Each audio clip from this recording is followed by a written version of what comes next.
ఇప్పటికి 2 సంవత్సరాల నుండి దోబుచ్చులాట ఆడుతుంది.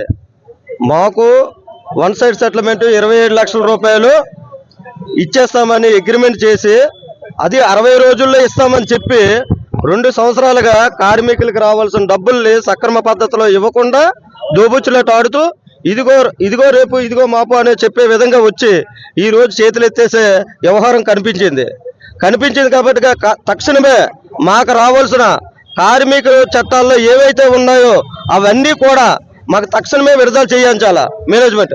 ఎందుకంటే మేము అక్కడ మీకు నష్టం వస్తుంది, మీకు ఇష్టం లేక మా కార్మికులందరినీ బలవంతంగా అన్యాయంగా మమ్మల్ని బయటకు పంపిస్తారు. కాబట్టి మాకు ఏదైతే ఒప్పందం ప్రకారంగా 27 లక్షల రూపాయల ఒప్పందం చేశారో అది 24,80,000 ఇచ్చారు. తక్కువ 2,30,000 రూపాయలు రావాల్సింది ఉంది. అలాగే పిఎఫ్ సక్రమ పద్ధతిలోనే ఇప్పటికి కూడా అమలు చేయట్లేదు. పిఎఫ్ డబ్బులు కట్టగా వాళ్ళు ఏమించి మాది పెట్టుకుంటే పిఎఫ్ పెట్టుకుంటే 2 సైడ్లు పెట్టుకున్నా సింగిల్ సైడ్ పెట్టుకున్నా సరే అది రిజెక్ట్ చేస్తున్నారు. అది ప్లస్ ఏంటంటే గ్రాడ్యుయేషన్ డబ్బులు మాకు వస్తాయి 3,70,000 రూపాయలు మా సర్వీస్ ప్రకారంగా 16 సంవత్సరాల సర్వీస్ ప్రకారంగా మేనేజ్మెంట్ దగ్గర దాచుకొని దోపిచ్చులాట ఆడుతుంది. సుమారు మాకు ఎక్కడ కూడా ఉపాధి లేదు. మా మీద అక్రమ కేసులు పెట్టి అది ఏ డాక్యార్డ్కి వెళ్ళా సిప్పియార్డ్కి వెళ్ళి ఎక్కడికి వెళ్ళా సరే గేట్ పాస్ ఇవ్వట్లేదు. మేము ఎలా బతకాలా? ఓ పక్క జట్టి లేదు, జట్టి నిర్మాణం లేదు, మేమేం తిని బతకాల?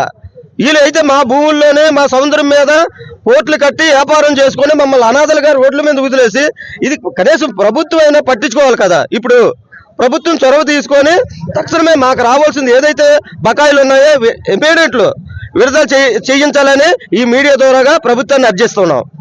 Thank you. చెప్పండి. గంగవరం అదాని పోర్టు అలాగే police department CP garu, DCP garu, ACP garu సమక్షంలో గత 2 సంవత్సరాల కిందట మాకు అగ్రిమెంట్ వన్ టైం సెటిల్మెంట్ చేయడం జరిగినది.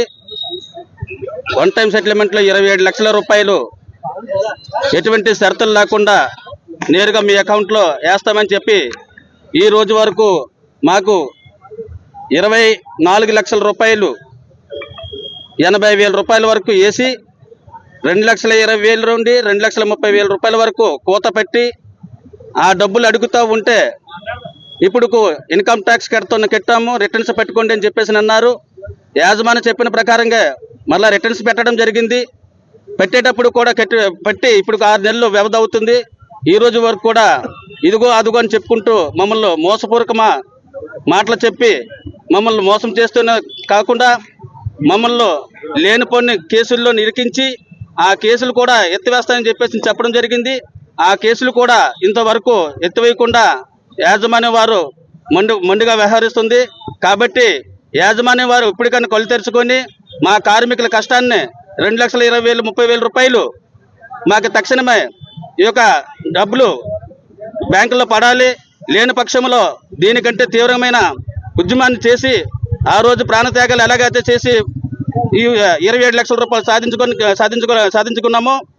ఈ 2,20,000 రూపాయలు కూడా ప్రాణత్యాగాలు చేయడానికి కూడా వెనకాడమని చెప్పేసి నీ సభాముఖంగా తెలియజేస్తున్నా.